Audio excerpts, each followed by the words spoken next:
चलिए आज test number जो होता है 24 शुरू करते हैं। 60 क्वेश्चनों का टेस्ट है आपका। तो इसमें हमने बहुत सारे क्वेश्चन आपको पढ़ाए हैं और आपको अगर विस्तृत अध्ययन चाहिए तो वीडियो की जो होता है प्ले लिस्ट में जाइए और वहाँ पर हिंदी में जो होता है बहुत सारे वीडियो आपके हिंदी के पढ़े हुए हैं, वहाँ पर आप देख सकते हैं।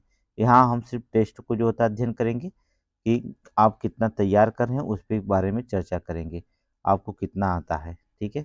निम्नलिखित में से कौन सी शब्द अशुद्ध है उसकी पहचान करिए। कल्याण, देखिए कल्याण शुद्ध है, रसायन भी शुद्ध है। पुण्य, पुण्य जो होता है अशुद्ध है। पुण्य का शुद्ध क्या होता है, इस पर छोटा ऊ की मात्रा लगना चाहिए, बड़ा ऊ को हो गया। कलश भी सही है। ठीक है, तो पुण्य शुद्ध है, अशुद्ध है, इसलिए ऑप्शन नंबर सी को लगाएंगे। आगे देखेंगे, निम्नलिखित में से कौन सा शुद्ध है, शुद्ध का आप पहचान करेंगे। भस्म, देखिए भस्म सही है, हिंदू भी सही है, चिन्ह भी सही है। प्राण, प्राण जो होता है ये शुद्ध है। प्राण क्या है, शुद्ध है। हिंदू में आपको पता है यहाँ पर आधा ना रहना चाहिए, बड़ा ऊ की मात्रा होना चाहिए। भस्म भी गलत है। चिन्ह में जो होता है यहाँ पर चिन्ह के प्रयोग होना चाहिए, चिन्ह भी आपका गलत लिखा गया है। ये तीनों गलत हैं। शुद्ध में कौन निकलेगा, प्राण। क्या होगा शुद्ध, प्राण। ठीक है, तो ऑप्शन डी मारेंगे। आगे देखेंगे, लिखे लिखे है सम्मान का शुद्ध रूप क्या होता है। सम्मान का शुद्ध रूप क्या होता है आपको पता होगा। सम्मान नहीं होता है, समान भी नहीं होता, क्या होता है, सम्मान होता है। ठीक है, ऑप्शन नंबर सी सम्मान। सम्मान का शुद्ध रूप क्या होता है, सम्मान होता है। अगला देखेंगे, निम्नलिखित में से अल्प प्राण कौन सा है। ठीक है, अल्प प्राण कौन सा है, तो इसमें हमने आपको बताया महाप्राण, अल्प प्राण, इसकी व्याख्या हमने किया है। इसमें अल्प प्राण जो होता है कौन सा दिखाई दे रहा है, देखिए क और ग, ये क्या है, अल्प प्राण होते हैं। देखेंगे आपका ऑप्शन नंबर डी में दिया गया है, क और ग जो शब्द होते हैं क्या होते हैं, अल्प प्राण की श्रेणी में आते हैं। ठीक है, तुम, तुमने, तुम लोगों, ये निम्न में से किस वचन से है। तुम, तुमने, तुम लोगों, ये निम्न में से किस वचन से, द्विवचन, एक वचन, बहुवचन या इनमें से कोई नहीं। तो ये कौन सा वचन है, ये बहुवचन है। तुम का प्रयोग, तुमने, तुम लोगों, ये सब क्या है, बहुवचन का प्रयोग होता है। ठीक है, बहुवचन, ऑप्शन नंबर सी। गिरीश, ठीक है, गिरीश निम्न में से कौन सी संधि होती है। गिरीश में कौन सी संधियां होती हैं, तो देखिए गिरीश, गिरधन ईश, अर्थात गिरधन ईश, गिरीश, तो इसका मतलब इसमें कौन सी संधियां दिखाई देती हैं आपको, या इसमें हो जाएंगी आपकी दीर्घ संधियां। कौन संधि हो जाएगी, दीर्घ संधि हो जाएगी। गिरीश में कौन सी संधि होती है, दीर्घ संधि, ऑप्शन नंबर सी। सिर तोड़ दिख रहे हैं, सिर तोड़ दिख रहे हैं, सिर तोड़, सिर तोड़ में निम्न में से कौन सी संधियां दिखाई देती हैं। सिर तोड़ में निम्न में से कौन सी संधि है, कौन सा समास है, यहाँ संधि नहीं बल्कि समास है। कर्म तत्पुरुष, अपादान तत्पुरुष, करण तत्पुरुष, संप्रदान तत्पुरुष। कल हमने आपको बताया था सिर तोड़, ये प्रधान पद ही होते हैं। सिर जो था प्रधान पद है, इसलिए यहाँ पर जो बनता है ये आपका बनेगा किसका, अर्थात कर्मधारय। लेकिन कर्मधारय नहीं बनेगा, इसमें जो था कर्म पर, कर्म तत्पुरुष बनेगा। कौन बनेगा, कर्म तत्पुरुष होगा। ठीक है, कर्म तत्पुरुष होगा, ऑप्शन ए हो जाएगा।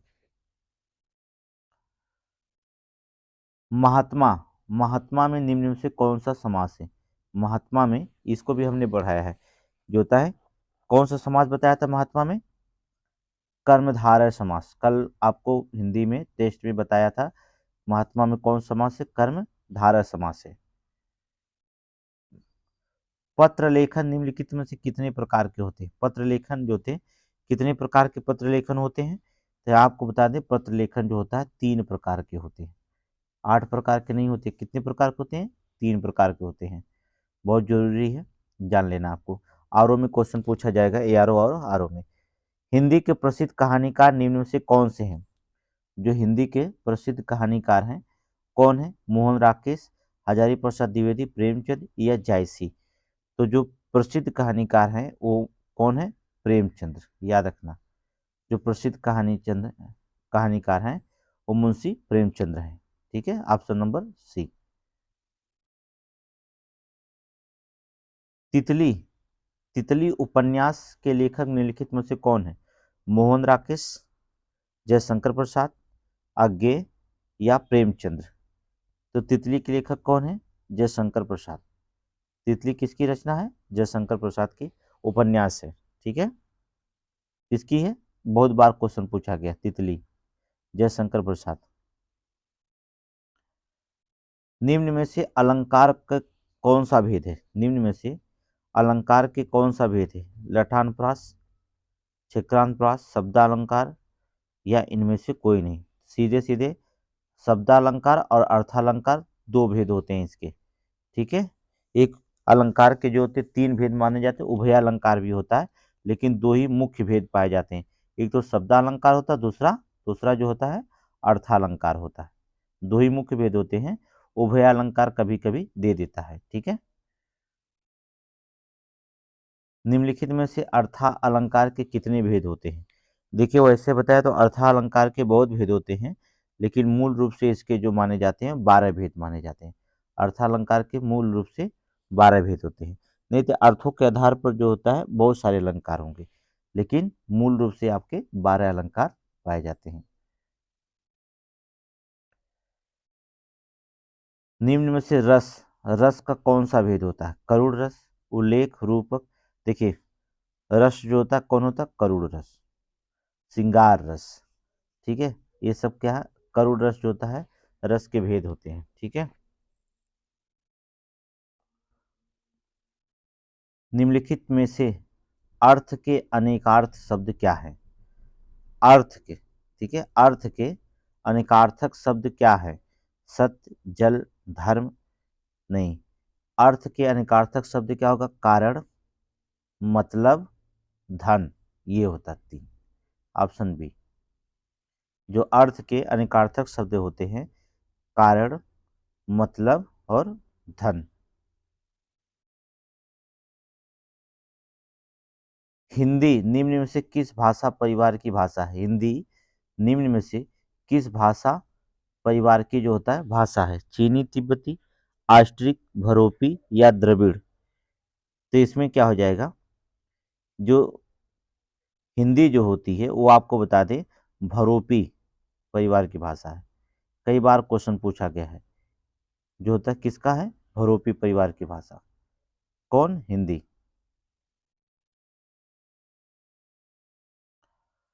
भारत में सर्वाधिक बोली जाने वाली भाषा कौन सी है? भारत में सर्वाधिक बोली जाने वाली भाषा कौन है? संस्कृत, तमिल, उर्दू या हिंदी? तो कौन सी है? हिंदी। हिंदी जो होता है भारत में कल बताए थे सबसे ज़्यादा बोली जाने वाली भाषा है। पूरी उत्तरी भारत में हिंदी बोली जाती है। हिंदी भाषा का जन्म किससे हुआ है? जो हिंदी भाषा का जन्म किससे हुआ? वैदिक संस्कृत से, लौकिक संस्कृत से, अपभ्रंश से या पाली प्रकृति से? तो हिंदी भाषा का जन्म किससे हुआ? अपभ्रंश से हुआ है, याद रखना। ये क्वेश्चन पीसीएस में भी पूछा गया और आरओ में भी पूछा गया। अपभ्रंश से। ठीक है, हिंदी भाषा का जन्म अपभ्रंश से हुआ है।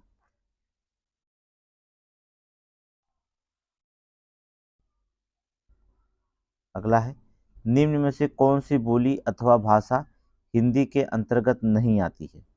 ठीक है, कौन सी बोली या अथवा भाषा है जो हिंदी के अंतर्गत नहीं आती? अवधी, बांगरू, कन्नौजी, तेलुगु? तो हमने आपको बताया था कौन सी भाषा? तेलुगु। जो तेलुगु भाषा होती है वो हिंदी के अंतर्गत नहीं आती है, तेलुगु भाषा। Option D.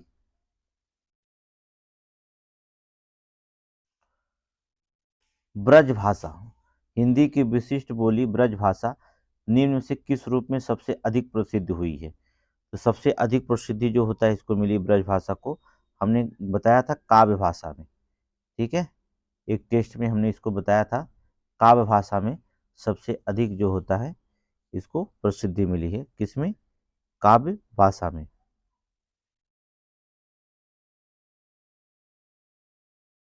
अब देखिए, प्रीवियस में जो क्वेश्चन पूछा गया थोड़ा सा इसमें देख लेंगे। ठीक है, कौन सी भाषा संस्कृत भाषा का अपभ्रंश है? कौन सी भाषा जो होती है संस्कृत भाषा का अपभ्रंश है? ब्रज भाषा, अवधी, पाली या खड़ी बोली? तो संस्कृत भाषा का जो अपभ्रंश भाषा मिलता है वो कौन सा है? पाली भाषा, याद रखना। कौन सा होगा? पाली भाषा। आगे, अधिकतर भारतीय भाषाओं का विकास निम्न में से किस लिपि से हुआ है? जो अधिकतर भारतीय भाषाओं का विकास है निम्न में से किस लिपि से हुआ है? ब्रह्मी लिपि, खरोष्ठी लिपि, शारदा लिपि या कुटिल लिपि? तो किस लिपि से माना जाता है? ब्रह्मी लिपि से। ठीक है, किस लिपि से? ब्रह्मी लिपि से माना जाता है। ठीक है, अधिकतर भारतीय भाषाओं का विकास जो होता है ब्रह्मी लिपि से हुआ है।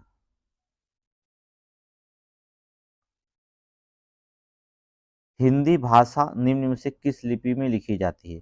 जो हिंदी भाषा है निम्न में से जो होता है किस लिपि में लिखी जाती है? ब्रह्मी, देवनागरी, सौराष्ट्री या गुरमुखी? तो किस में लिखी जाती है? ब्रह्मी में, याद रखना। हिंदी भाषा जो होती है किस लिपि में लिखी जाती है? ब्रह्मी में। ठीक है, जाकर देखिएगा, उसमें हमने डाला है क्वेश्चन को। कोल्हू का बैल होना, इसका मुहावरे का अर्थ क्या होता है? कोल्हू का बैल होना, कोल्हू का बैल होना जो होता है इसका अर्थ क्या होता है? बुरी तरह काम करना, काम से जी चुराना, काम के लिए मना करना या गरीब होना? क्या करना? बुरी तरह काम करना। कोल्हू का बैल का मतलब होता है बुरी तरह काम करना। ठीक है, इसे कहा जाता है कोल्हू का बैल होना।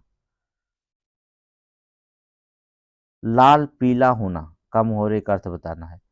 लाल पीला होने का, मुद्राएं बनाना, क्रोध करना, तेवर बदलना या रंग बदलना? तो क्या करना? क्रोध करना। लाल पीला होने का मतलब होता है बी ऑप्शन, क्रोध करना। क्रोध करते हैं तो लाल पीला हो जाते हैं। निम्नलिखित में से ता वर्ग का उच्चारण स्थान कौन सा है? ता वर्ग का मूर्धा, ता करी त थ द ध, जिह्वा आपके कहाँ पर जा रहा है? दंत पर जा रहा है, इसलिए क्या हो जाएगा? ये दंत वर्ग है। कौन सा वर्ग है? दंत, दंत वर्ग है, ता वर्ग। ठीक है, निम्नलिखित में से पा वर्ग का उच्चारण स्थान कौन सा है? पा, फा, देखिए बोलिए, आपका ओष्ठ जो होता है दोनों अटैच हो जाएंगे। प, फ, ब, भ, है ना, ये क्या हो जाएगा? ओष्ठ वर्ग हो जाएगा। कौन सा होगा? ओष्ठ, ऑप्शन सी। चा वर्ग का उच्चारण स्थान कौन सा है? तालु, ओष्ठ, कांठ, चा वर्ग। तो चा कौन सा हो जाएगा? तालु का। ठीक है, तालु वर्ग का। वर्णों को समूह को क्या कहा जाता है? वर्णों को समूह को क्या कहा जाता है? संयुक्त, समूह शब्द, संयुक्त या वर्णमाला? तो क्या कहा जाता है? वर्णों के समूह को क्या जाता है? वर्णमाला। ठीक है, ऑप्शन नंबर सी, वर्णमाला।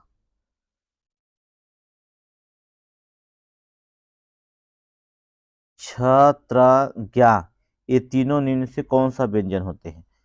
छ, त्र, ज्ञा, ये होते हैं संयुक्त व्यंजन। कौन सा व्यंजन होते हैं? संयुक्त व्यंजन। एक शब्द जोड़ता है स्रा, ये भी जो होता है संयुक्त व्यंजन। श्री गणेश भगवान लिखते हैं, उसे भी स्रा कहा जाता है, वो भी जो होता है संयुक्त व्यंजन के अंतर्गत आता है। ठीक है, संयुक्त व्यंजन। निम्नलिखित में से पुस्तक कौन सा शब्द है? पुस्तक का कौन सा शब्द है? तद्भव, तत्सम, देशज या विदेशज? तो ये पुस्तक जो होता है क्या कौन सा शब्द दिखाई देता है आपका? तो ये आपका हो जाएगा कौन सा? तत्सम।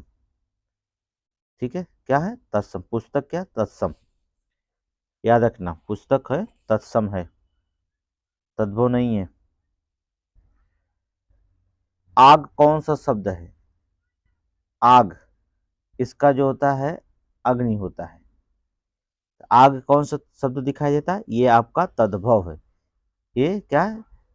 तत्सम उसे कहते हैं जो संस्कृत में ज्यों का त्यों लिख देते हैं, और तत्सम का जब हिंदी रूप लिखा जाता है तो वो तद्भव हो जाता। तो ये अग्नि जो होता है संस्कृत का रूप है, और आग जो होता है हिंदी का रूप है, इसलिए क्या कहलाएगा? तद्भव कहलाएगा। बस इतना ही जान लीजिए। पृथ्वी का कौन शब्द है? पृथ्वी निम्न में से कौन सा शब्द है? तत्सम, तद्भव, देशज या इसमें से कोई नहीं? तो ये क्या है? पृथ्वी जो होता है तत्सम शब्द है, संस्कृत शब्द है। ठीक है, तत्सम। ठीक है, पृथ्वी तत्सम। टेबल निम्न में से कौन सा शब्द है? टेबल जो होता है निम्न में से कौन सा शब्द है? देशस, तद्भव, विदेशस या इनमें से कोई नहीं। तो हमने बताया टेबल में, टेबल जो होता है कौन सा? तो विदेश शब्द है। ठीक है, टेबल मतलब मेज होता है। ठीक है, ये टेबल जो होता है क्या है? ब्रिटेनी शब्द है, अर्थात ये आपका शब्द जो दिखाई देगा ये विदेशी शब्द है। नाक, नाक जो होता है, नाक में कौन सा शब्द है? यौगिक, रूढ़ या योग रूढ़? तो नाक जो होता है आपका रूढ़ शब्द है। रूढ़ शब्द वे शब्द होते हैं जिनका खंड करने पर उसका अर्थ ना निकले, तो वो क्या आ जाते हैं? इसका खंड होता ही नहीं, नाक का ये अर्थ नहीं निकलता है, इसलिए ये क्या कहलाते हैं? रूढ़ शब्द। जिन्हें खंडित ना किया जा सके वे रूढ़ शब्द कहलाते हैं। ठीक है, निम्नलिखित में से फूल, फूल देख रहे हैं, फूल का कौन सा संज्ञा है? समूहवाचक, जातवाचक, व्यक्तिवाचक या भाववाचक? तो फूल कौन से? फूल एक जातवाचक संज्ञा है। क्या है? फूल जातवाचक संज्ञा होती है। Option B. ईमानदारी, दिख रहा है, ईमानदारी निम्न में से कौन सा संज्ञा है? व्यक्तिवाचक, भाववाचक, समूहवाचक या इनमें से कोई नहीं? ईमानदारी दिखता है आपको? नहीं, ये व्यक्ति वाचक नहीं हो सकता। क्या हो सकता? ईमानदारी जो होता है भाववाचक संज्ञा है। कौन सा है? भाववाचक संज्ञा की श्रेणी में था ईमानदारी। आगे देखें, लंबोदर में निम्न में से कौन सा शब्द है? लंबोदर रूढ़ शब्द। देखिए, लंबा है जिसका उदर, लंबोदर, ये यौगिक शब्द है। लंबा और उदर हो गया लंबोदर। ये कौन शब्द है? ये योग रूढ़ शब्द है। ठीक है, क्या है? योग रूढ़ शब्द है, याद रखना। जुड़ेगा लेकिन टूटेगा नहीं, अर्थात ये योग रूढ़ शब्द है। सोना निम्न में से कौन सा संज्ञा? सोना निम्न में से कौन सा संज्ञा है? भाववाचक, समूहवाचक, द्रव्यवाचक या इनमें से कोई नहीं? तो सोना ये धातु है। ठीक है, ये सभी क्या हो जाते हैं? धातुएं, अर्थात ये सभी द्रव्यवाचक संज्ञा है। सोना क्या है? द्रव्यवाचक संज्ञा है। इसको हमने पढ़ाया है, जा करके जो था प्ले लिस्ट में वीडियो में देख सकते हैं, अच्छे से पढ़ाया कि कौन सा द्रव्यवाचक संज्ञा। निम्नलिखित में से मैं देख रहे हैं कौन सा पुरुष है? उत्तम, मैं, ये मैं तो उत्तम ही हो गया ना, ये हो जाएगा उत्तम पुरुष। मैं, आप, ये सब क्या है? मुझे। ठीक है, मैं, मुझे, आप, ये सब क्या है? उत्तम पुरुष है। ठीक है, ये उत्तम पुरुष के अंतर्गत आते हैं। अब देखेंगे प्रीवियस में कुछ क्वेश्चन पुलिस में पूछे गए हैं, देख लीजिए कैसे क्वेश्चन पुलिस में जीडी में पूछे गए हैं। हिंदी प्रीवियस क्वेश्चन देखेंगे। कोई कौन सा विशेषण है? ये परिमाणवाचक है, सर्वनामक, सर्वनामिक विशेषण है, गुणवाचक विशेषण है या इनमें से कोई नहीं? कोई, इसको हमने बताया था, कोई कौन सा विशेषण दिखाई देता है? ये सर्वनामिक विशेषण है। क्या है? सर्वनामिक विशेषण होता है कोई। कोई, कुछ नहीं, कुछ, ये सब क्या होते हैं? क्या, कोई, कुछ, ये सर्वनामिक विशेषण होते हैं। ठीक है, ऑप्शन बी। तुम जा रहे हो, तुम जा रहे हो, ये किस काल का वाक्य? वर्तमान काल। तुम जा रहे हो, वर्तमान ही कर रहे हो ना, ये वर्तमान काल ही है, ऑप्शन ही सही हो जाएगा आपका। तुम जा रहे हो, क्या कर? तुम जा रहे हो मतलब ये वर्तमान में ही कहा जा सकता है ना शब्द। रहे हो, रहा हो, रही हो, ये जब अंत में दिखाई दे तो क्या से है? वर्तमान काल की विशेषता है, अर्थात ये भी क्या है? वर्तमान काल है। नाक, नाक देख रहे हैं, नाक में कौन सा लिंग होता है? पुल्लिंग है, स्त्रीलिंग है या दोनों है या इनमें से कोई नहीं? ये नाक आपका क्या है? नाक हमेशा जो होती है स्त्रीलिंग होती है। क्या होती है? स्त्रीलिंग। नाक क्या है? स्त्रीलिंग, याद रखना। समास में कितने प्रकार के होते हैं? समास निम्न से कितने प्रकार के होते हैं? तो आपको हमने बताया नमाज जो समास होते हैं वो आपको बताया था हमने 6 प्रकार के होते हैं। 6 प्रकार की व्याख्या प्ले लिस्ट में जाकर वीडियो में देखिए। यहाँ टेस्ट में तो हम व्याख्या कर नहीं सकते हैं क्योंकि ये टेस्ट जब भी करेंगे तो बोर्ड पर ही करेंगे, और बोर्ड की व्याख्या हमने प्ले लिस्ट में करके रखा है, आप जाकर वहाँ पढ़ सकते हैं। नवयुवक, नवयुवक निम्नलिखित में से कौन सा समास दिखाई देता है? नवयुवक में हमने बताया है नव युवक, नव युवक कौन समास दिखाई दे रहा? सीधा सीधा है, कर्मधारय समास। कौन समास है? नवयुग में कर्मधारय समास। निम्नलिखित में से प्रतिदिन, ये क्वेश्चन बताया है, प्रतिदिन जहां हमने बताया था उपसर्ग जुड़ जाए, अगर उपसर्ग जुड़ दे तो अ समास जो होता है अव्ययी भाव समास कहलाता है।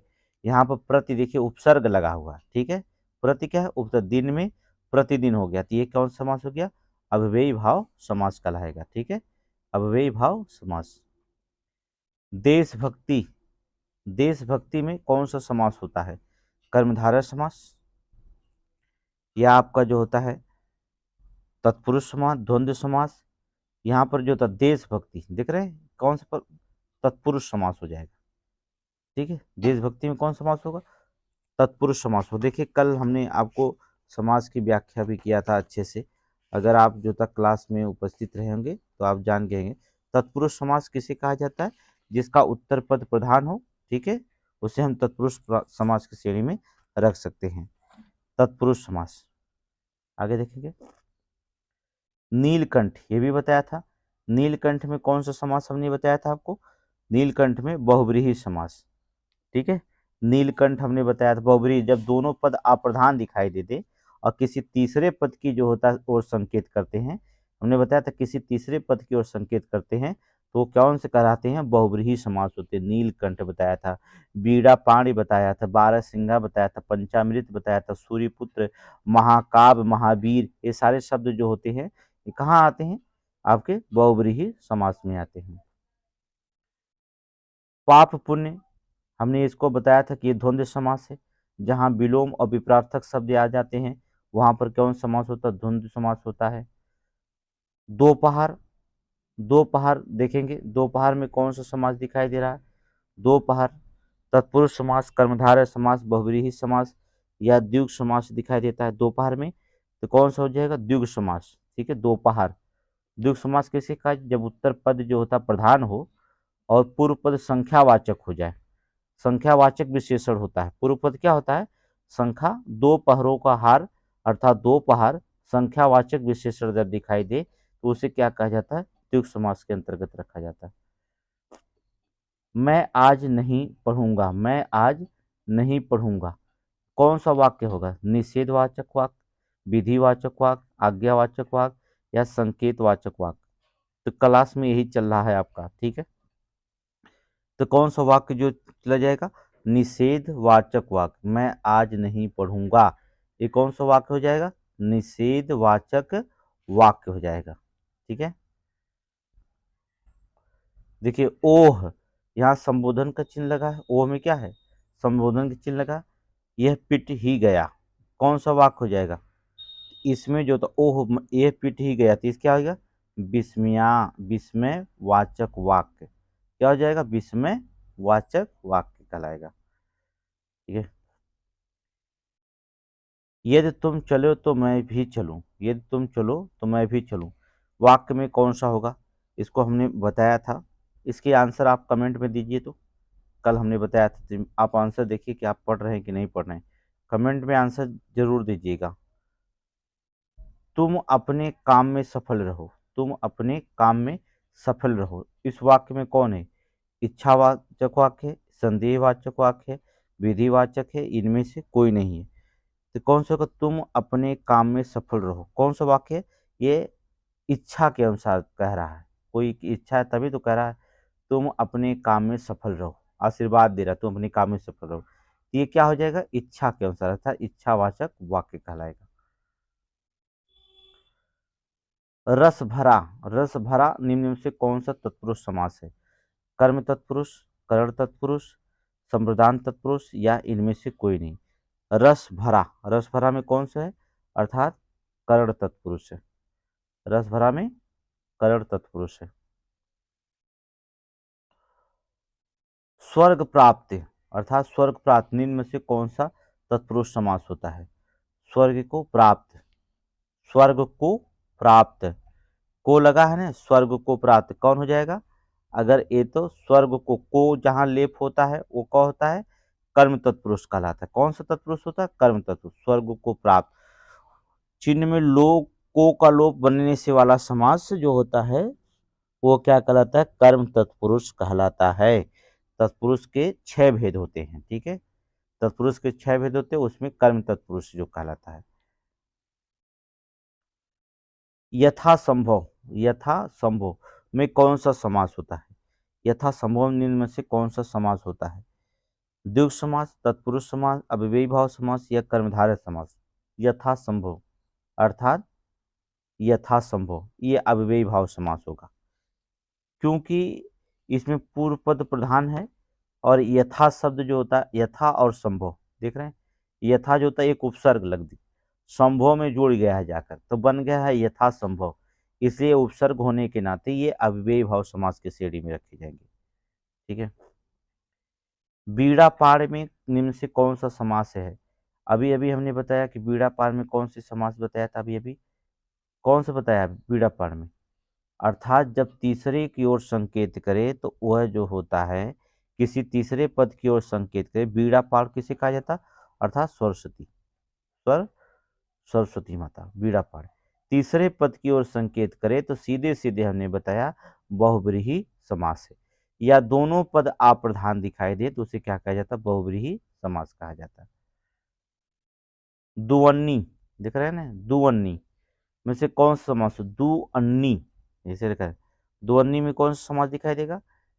इसमें देखेंगे पूर्व पद संख्यावाचक है, दू लिखा गया है ना, पूर्व पद अगर संख्यावाचक विशेषण होता है और उत्तर पद प्रधान हो जाता है तो सीधे सीधे वो क्या कहलाया जाएगा? दुवनी में, अर्थात वह द्विगु समास कहलाएगा। क्या कहलाएगा? द्विगु समास कहलाता है।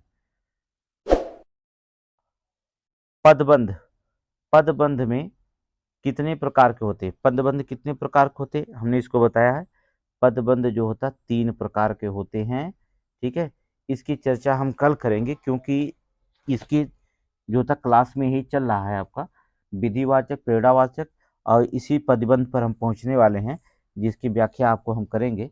तो इसका भी वीडियो नहीं पड़ा, लेकिन आपको क्लास में मिल जाएगा, ठीक है। आज का टॉपिक बस यही समाप्त होता है।